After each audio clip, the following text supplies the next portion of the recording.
Don't tell me what it's not for. Don't tell me. Welcome to the house of my mother. And what is, ano yung lulutuin ko? Dami kong lutuin. Market day ngayon and namalingki ako.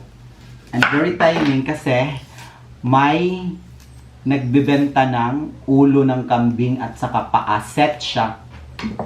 So binili ko na siya sa halagang 300 pesos. 300 pesos kasi mahal kasi yung kambing, 'di ba? At yung kambing na yun ay alam naman talaga natin na very organic. Sino yung nagpa-music? Ay, may nagpa-music ba yun? Kaya ayaw ko dito. Ayaw ko gagawa ng vlog dito sa bahay ng inay kasi nga yung mga kapitbahay kasi magpa-music sila is very narinig nyo yung music, baka makapiright tayo. Anuhin lang natin, wait, ano ko lang yung isarado ko lang yung bintana para hindi makinig yung music, hindi natin madinig yung music. So, ayan, I guess hindi na madinig yung music. That's the reason why na hindi ako madalas mag video dito kasi nga yung mga kapitbahay dito tawag doon, gusto nila yung, di ba? Gusto nila yung music. Oo, at saka it's the right na magpa-music. Kaya tayo na lang yung iiwas. At yun nga, sa trabaho namin, talagang lalong-lalo na po sa akin na hindi ako marunong mag-edit ng mga video. So ang gagawin ko na lang ay iiwas na lang tayo sa mood. Kasi di ba right din nila yun? Right ng ating mga kapitbahay na magpa-music. So ngayon, so far, hindi naman ganoon kalakas yung music nila. Kaya, nakagawa tayo ng bedyo habang nagluluto. Ayan, pinaprepare ko lang. Close natin yung isang window. Para hindi. So nagpakulo na ako ng pinakuluan ko na po yung ulo ng kambing at saka paa ng kambing. At saka ayan po, meron na ako ditong yan, ang daming lemongrass. Syempre luya. Luya para pampawala ng lansa. At saka bawang. So ang bawang nito, wait, dito tayo. Kasi baka masira yung mesa ng inay. Dito tayo kasi tiles.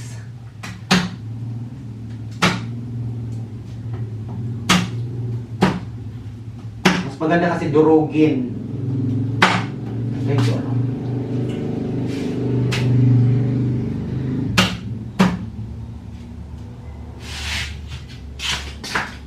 So, durugin natin yung bawang para maghiwala yung kanyang shell. At saka mas maganda yung pag nadudurog yung bawang para ano siya, manunuot. Or talagang yung katas ng bawang ay talagang magiging effective. And welcome to, nakapagluto ulit ako dito sa kitchen ng inay. Ang aga kong pumunta sa palengke kasi market din ngayon and I'm very excited. Kasi nga, may bago tayong cellphone. Maraming salamat po, Ma'am M, for your very generous heart. Thank you sa family niyo po na talagang binigyan niyo ako ng iPhone. Sobrang happy ko talaga. Ma'am M and family, thank you so much. Maraming salamat po. Talaga. See you soon pag nakauwi kayo. Kasi taga Cebu lang din sila eh. They're from Cebu. At yun nga, talagang dinideliver pa talaga nila. Pinadeliver pa dito sa reseller or sa yung nagbebenta ng iPhone. Pinadeliver dito dito sa Katmon. Pero doon kami nag-meet up sa Cliff Cabanas. Oo, kasi nga magpa-book din sila doon sa Cliff Cabanas. Gusto nilang maligo doon sa Cliff Cabanas, yung DKS online shop kung saan doon pinorchase yung aking iPhone 13 Pro Max 256 GB. Yan, lagyan natin ng sili para mawala yung mawala yung lamsa ng kambing. So yan, tingnan natin. Kasi alam ko kulong-kulo na.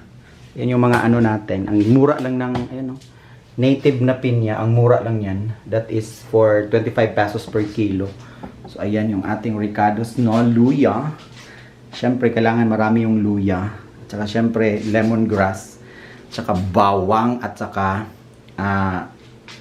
red onion. Lagyan natin mamaya ng sili, pero hindi lang natin kasi yung lola ko ayaw niya ng maanghang. Okay, so ito na yung pinakulo natin. Wow. Wow. Wow. So ganito kami, dito kami bibitayin namin yung yung pang yun, di ba? Check natin. Hala, malapit na siyang, ayan, ulo, hinaf ko lang siya. So yung yung style ko, palambot ako ng ulo at paa ng kambing, pakuluan ko muna siya. Tapos yung pag nakulo na siya, lilinisin ko yung ulo niya kasi yung especially yung dila, may mga pa yun eh, yung may mga lamog-lamog. Malapit na siyang maluto kasi gusto ko maghiwalay yung laman sa buto. Diba? At saka pag naluto na to, magiging yung sabaw niya, magiging malapot. Dahil parang maraming collagen ba ang tawag doon? Collagen? Tama ba? Collagen? I don't know. Basta yun. So ayan, ulo ng kambing at saka para mas so ibitayin ulit natin dyan, di ba? Bitay by yet. Yan yung style namin. So, ilagay na natin yung spices na pin-repair ko. What are those spices? This one. We're going to lagay na this. Unahin natin yung luya. Actually, kahit anong unahin natin, ito na. Lemongrass. So, dinurog ko na yung ng lemongrass. Yung kanyang stem. Para manuot-nuot talaga yung lasa ng lemongrass. Kasi yung lemongrass na yan ay yan yung magpapaalis ng lansa ng ating kambing. Ulo at paa ng kambing. So, ang daming So, yun lang. Yun yung style namin dito. Kasi very native style sa pagluto ng nilagang kambing. So, yan. That's it. And then, yan. So, kailangan yung apoy mahina lang para mas kasi mainit na yan eh. Diba? So, balik tayo dito sa ating discussion kasi ang susunod kong yung susunod kong lulutuin, lagyan ko lang ng maraming so may mga saging dito, lalagyan ko ng pagkaluto nito, i-saute ko lang siya, lagyan ko ng maraming tomato at yun na, ulam namin. So once again, welcome to the kitchen of my mother dear.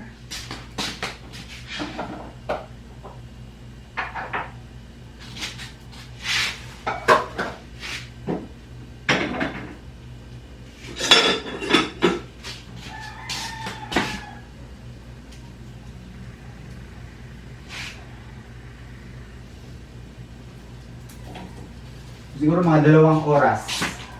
2 oras nating palambutin yan. At palambot na yan.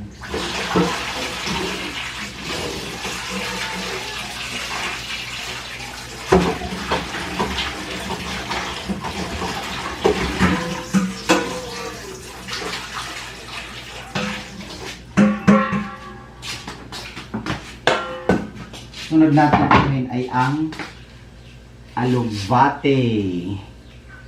Hindi ba ang sarap nito, day? Alubate is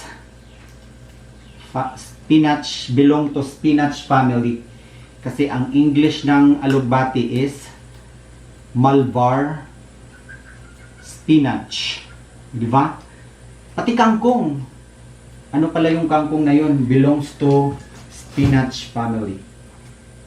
Kailangan lang nating tingnan. Baka may mga uod. Pero wala naman problema kasi pag may uod siya, makaganda naman talaga siya ng boses dye. Then balik tayo doon sa iPhone Pro Max. iPhone 13 Pro Max.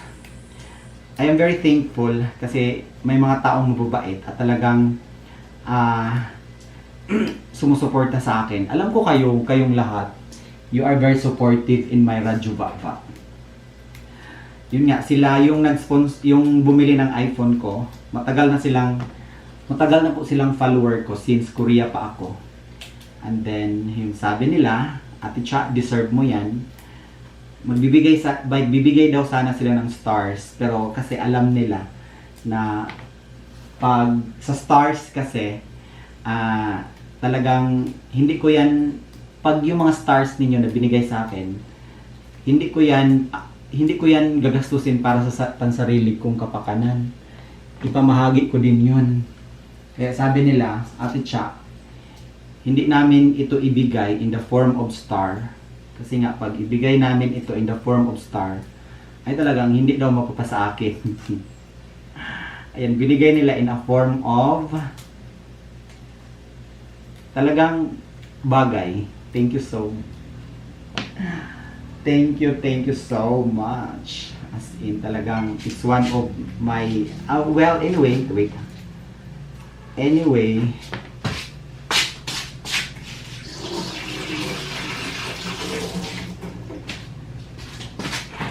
for this year naman, ang dami ko pong blessings na tanggap. Unang-una diyan, I would like to say thank you so much to Tami Kikoy kasi noong nakaraang February ay na-activate yung aking stars.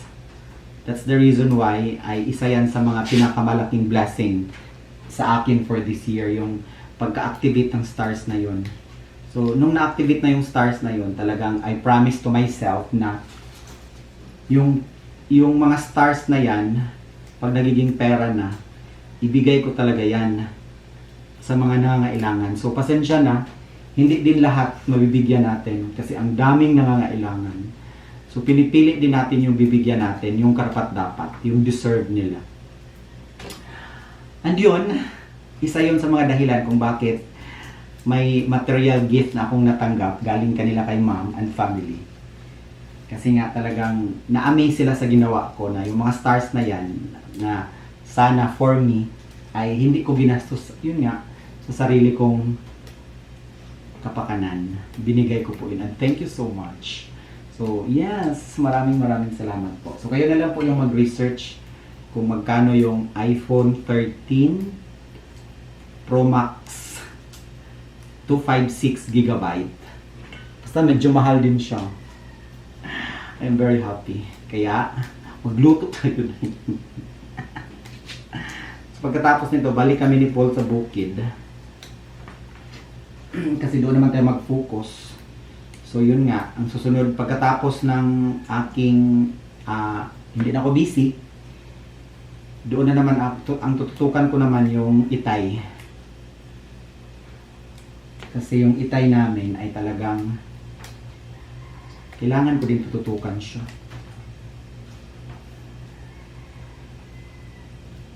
Okay, so that's all. Thank you so much. Hintayin na lang natin na maluto itong aking niluto.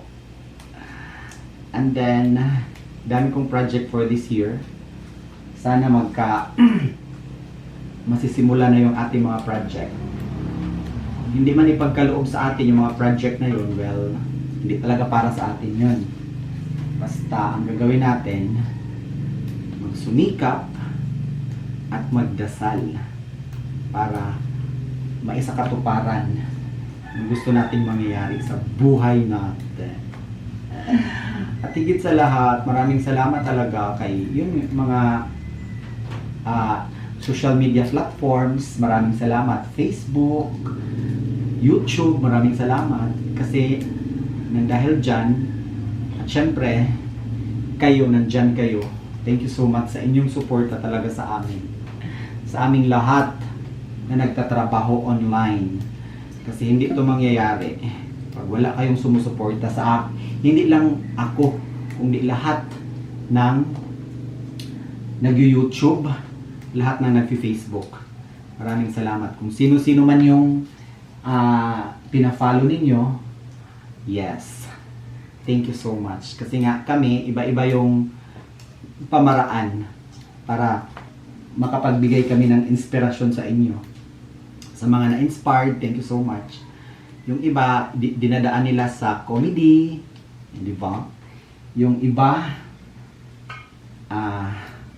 basta lahat, basta yung sa akin, it's about reality. Reality of life. Thank you so much. So hanggat may social media pa, syempre, isa na ito sa ating minimithiin. Isa na ito sa ating tungkulin. Kasi, trabaho to eh. It's a work. Wait ha, ano ko lang yung apple.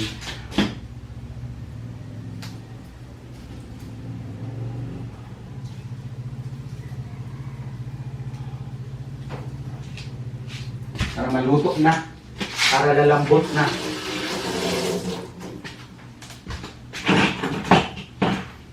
Talagang, this is my work. This is our work. Sa lahat ng nagraradyo ba? Himti na, Paul? Hala de, pag-create. Ha? Pag-create. Kuwang kong kwarta. Kurang ito na. Yan, pinabili ko si Paul ng ng tali. Kasi itatali namin si Sudlot. Kasi nga, siya. Aalis siya ng aalis. Saka kawawa siya. Kasi nga, may sugat. May sugat yung kanyang katawan. Iwan ko lang bakit may sugat. Saka para siyang para talaga siyang tao. Si aming baby Sod. Sa bukid, walang problema yung mga aso namin doon kasi marami sila. Marami silang nagtutulungan pag merong masamang loob. Pero dito si Sudlot mag-isa lang. Kaya kailangan namin itali. At saka, pinatali ko kasi nga pag alis yung inay, talagang sasama siya. At isang beses, sumama siya kay inay. Buti na lang, nakita nila doon sa gasoline station. Kasi nga, hindi na siya nakauwi dito. Hindi na niya na remember kung saan yung daan pauwi sa amin. Buti na lang doon siya sa gasoline station.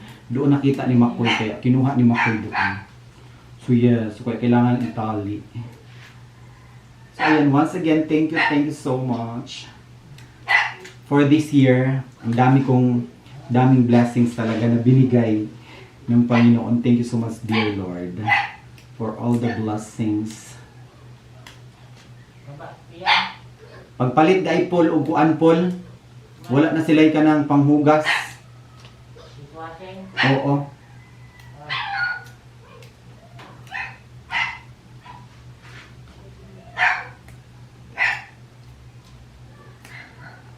Kasi pag naluto na to, ito eh.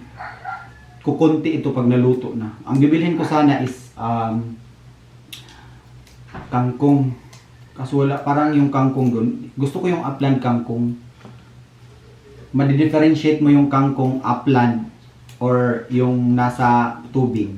Kasi nga iba yung hitsura. Ayaw kong bumili ng kangkong na nasa tubig. Kasi yun yung may linta. Oo, mahirap yun. So, yan si Sophie, nandito si Sophie.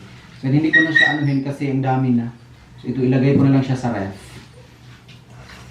Para may magamit pa sila in the future tense. Diba? So, check natin yung ating long sarap. Ayan, nagsimula na siya maghiwalay. Long sarap niyan.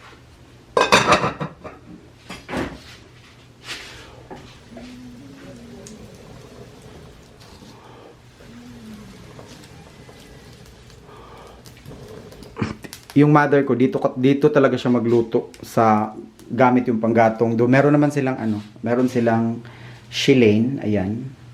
Pero mas gusto nila dito sa panggatong. Kasi nga sanay sa bukid eh. Check natin.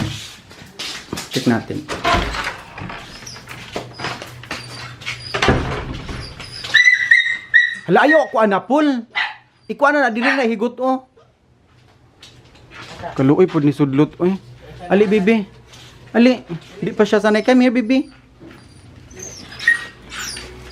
Ala, ayaw niya. Higot ra diha. Ala, ayaw niya magpatali. Higot sa diha ba ayan? Kiwawan siya, no? Di ba ka nasakit? Dili nasakit? Maana na siya, eh. Bibisod, kailangan mo talagang itali. Kailangan siyang itali. Ayan, no? Diri lang sa naikuan, no? Higot. Bibisod.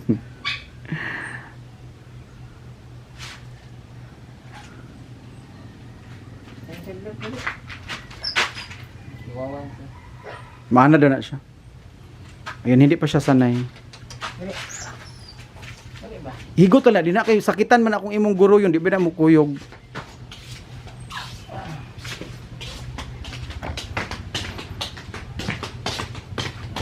Balik tayo sa ating cooking lesson. Cooking session pa more. So, ayan, mamaya. Okay, so yan. Once again, see you later.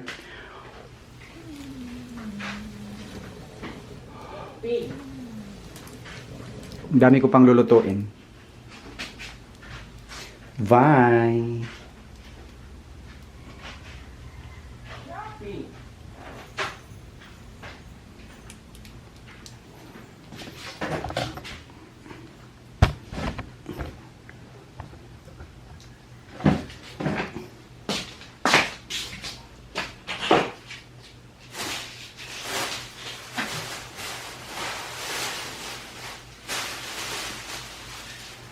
Hindi ko lang itong tuubusin.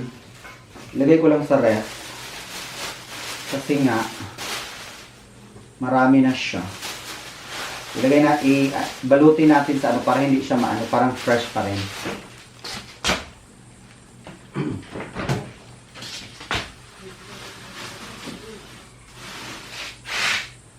Meron pa dito.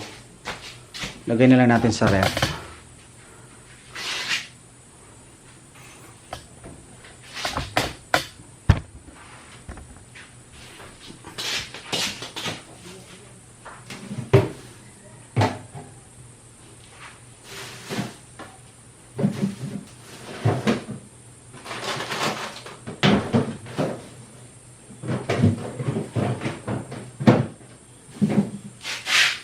Ito pala yung ano, yung ating nilagang paa at ulo ng kambing. Lalagyan ko nito.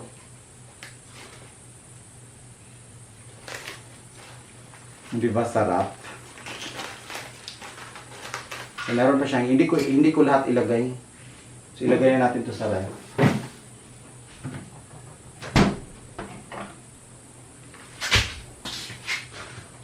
Okay, so that's all. See you later.